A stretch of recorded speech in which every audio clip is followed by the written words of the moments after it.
Duel sengit antara Erdogan dan Kılıçdaroğlu akan memasuki putaran kedua dalam pemilu di Turki 2023. Simak video ini sampai habis, biar tahu.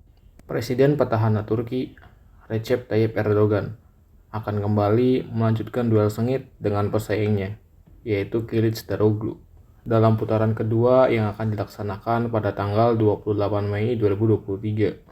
Pada putaran pertama, Erdogan berhasil memperoleh 49,51% suara, sedangkan pesaingnya Kılıçdaroğlu memperoleh 44,88% suara. Yang mana syarat di Turki untuk memenangkan pemilu presiden ini, salah satu capres harus mendapatkan perolehan suara lebih dari 50%. Pada putaran pertama, baik Erdogan maupun Kılıçdaroğlu belum mencapai batas perolehan suara berdasarkan peraturan yang berlaku di sana. Namun Erdogan sendiri merasa yakin kalau ia akan kembali memenangkan pemilu pada putaran kedua nanti. Lalu apa yang akan terjadi kalau sampai Erdogan kembali terpilih sebagai presiden Turki? Yang pertama adalah kebebasan berpendapat di sana akan semakin sulit. Selama Erdogan menjadi pemimpin di Turki dalam 20 tahun terakhir, Turki terus-menerus dilanda krisis kebebasan berpendapat. Banyak laporan menunjukkan kalau kebebasan berpendapat di bawah pemerintahan Erdogan semakin anjlok. Pengkritik pemerintah akan mendapatkan hukuman, bahkan sampai hukuman penjara, apabila terbukti berbicara buruk tentang pemerintahan di Turki. Bahkan pada tahun 2022 lalu, seorang aktivis masyarakat sipil kafala mendapatkan hukuman penjara seumur hidup atas tuduhan makar dengan membiayai aksi demonstrasi. Pihak oposisi juga mengatakan, sudah sejak lama Erdogan dan Partai AK mengintervensi pengadilan. Namun, pihak pemerintah menyangkal adanya tuduhan tersebut.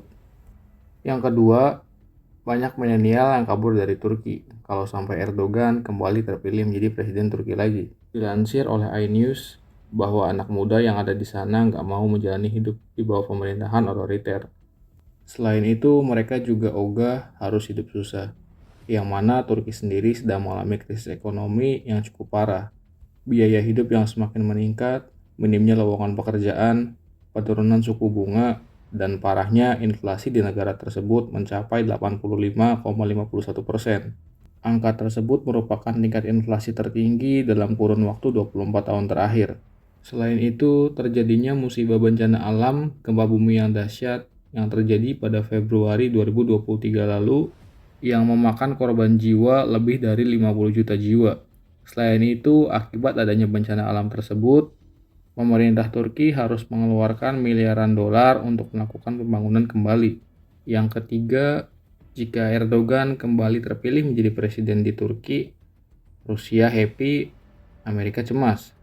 Presiden Erdogan selama ini dikenal memiliki hubungan baik dengan Presiden Rusia Vladimir Putin. Selain itu, Turki juga mempunyai hubungan diplomatik yang baik dengan Rusia. Saat awal invasi yang dilakukan Rusia ke Ukraina, Turki bahkan tidak ikut memberikan sanksi kepada Rusia, seperti yang dilakukan oleh negara-negara barat lainnya.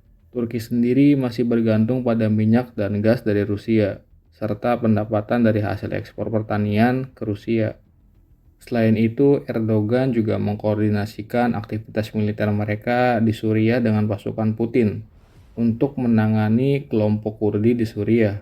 Kelompok Kurdi sendiri dianggap sebagai organisasi teror bagi Ankara.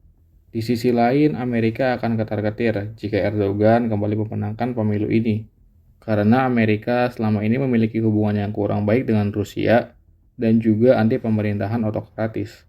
Lalu, Swedia akan semakin sulit bergabung dengan NATO apabila Erdogan kembali terpilih menjadi presiden Turki. Selama ini, Turki memblokir upaya Swedia untuk menjadi bagian anggota NATO. Selain itu, Swedia juga harus mendapatkan restu Ankara supaya bisa bergabung dengan NATO. Namun, Turki sendiri memberikan syarat yang ditentang oleh Stockholm.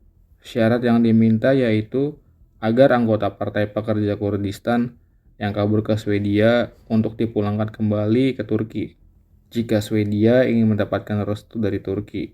Selain itu, hal yang membuat Swedia semakin sulit mendapatkan restu dari Turki adalah akibat adanya ulah dari salah satu politikus sayap kanan mereka, Rasmus Paludan, yang membakar Al-Quran di depan kantor kedubes Turki di Stockholm pada akhir Januari 2023 lalu.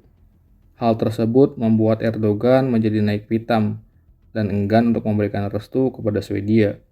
Well, patut ditunggu. Apakah Erdogan akan kembali memenangkan pemilu di Turki, atau malah Kılıçdaroğlu yang akan menjadi presiden baru di negara tersebut?